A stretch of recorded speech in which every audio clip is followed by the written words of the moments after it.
Sup y'all.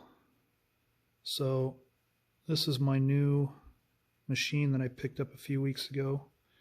It's a 2022 model Beta X Trainer. It's a 300 two-stroke, and I just wanted to kind of go over a few things on it today. I've ridden it a couple times. I've done one oil change on it so far, and I've got a pretty good feel for the bike, and I haven't done a whole lot to it since I picked it up. The only thing really was the shark fin you can see for the rear brake, and I've got signals on it, and then I've got the multi-function switch there on the bars, and then mirrors, basically everything it needs for to plate it so it's street legal.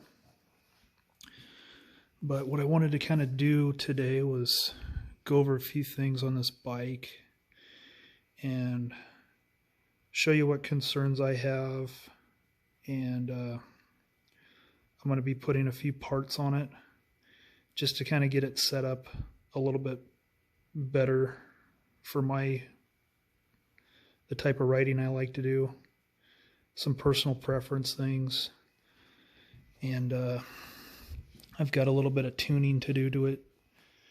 I'm having a little issue coming off idle that I need to address with some of the carburetor tuning.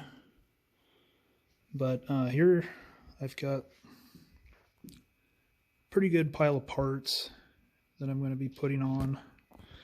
Start off, I've got some Fastway wide pegs, and I've used them in the past, and they're always good to have.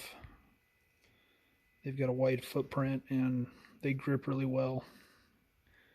I'll put on these set of bark busters just so you can protect your hands when you're riding and you don't get schwacked by a tree limb or something when you're on the trail. These are parts bags that came with the bike. This is another parts bag I'll throw in my kit. I've got a couple spark plugs in this kit. I've got some protection parts here. This one is a chain guard case saver, and this one is another guard that goes on the inner portion of the frame where the chain routes. This is just an air box cover for changing out filters. I've got some bling here, nothing special, just stuff I had from another project for bead locks for the wheels, oil fill cap. There's a clevis here that I'm going to try to see if it'll fit for the rear brake. And then I've got a 13 tooth counter sprocket that I'll try. The bike seems a little fast off first gear, so I'm going to try to get it slowed down a little bit. I might do additional gearing changes down the road. And I've got this FMF turbine core silencer that I'm going to put on. There's a billet collar that goes with it. Here's some of my jetting tuning parts that I had so far, and then spare air filter.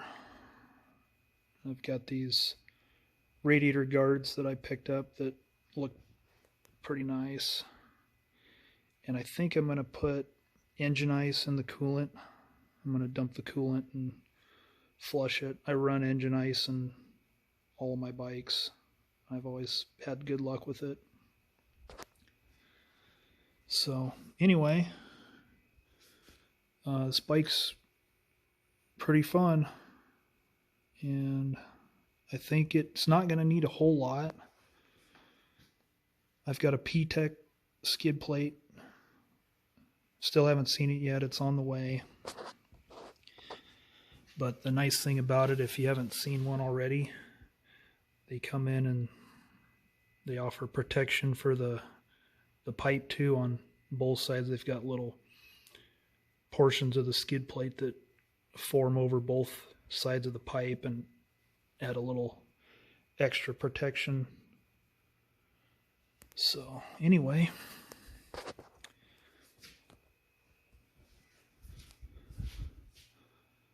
let's get started.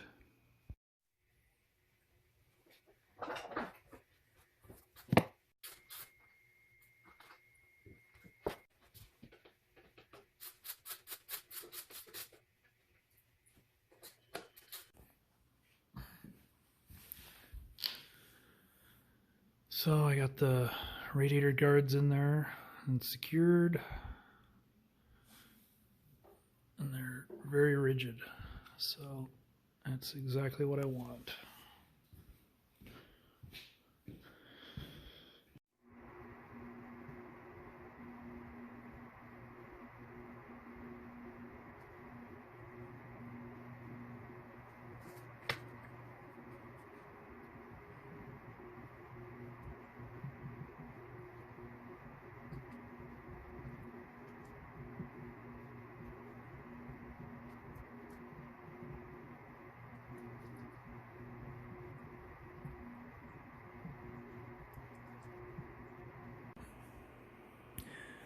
So to do these foot pegs, what you're going to do is you're just going to get down in here where that cotter pin is and just take a pair of pliers and get everything kind of pulled out of there. Get these pulled around.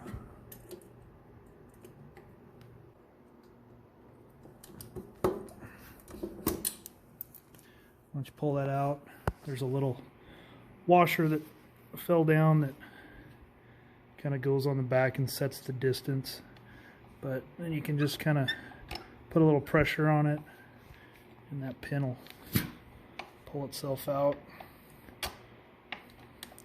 And that spring, put your thumb on it and it won't go flying. And then this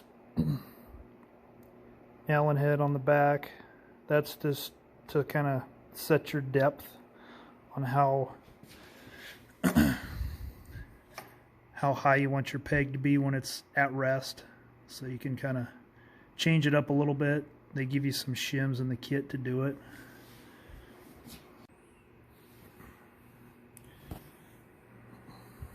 So when you go to put your spring together on there, so there's actually two ways you can do this.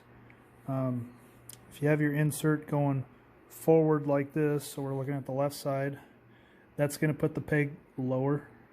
And if you flip it around, have the insert facing down, it's going to raise the peg. So I'm doing the lowered option. So what you'll do for that is you'll just take your spring, get the open end, and then feed it over the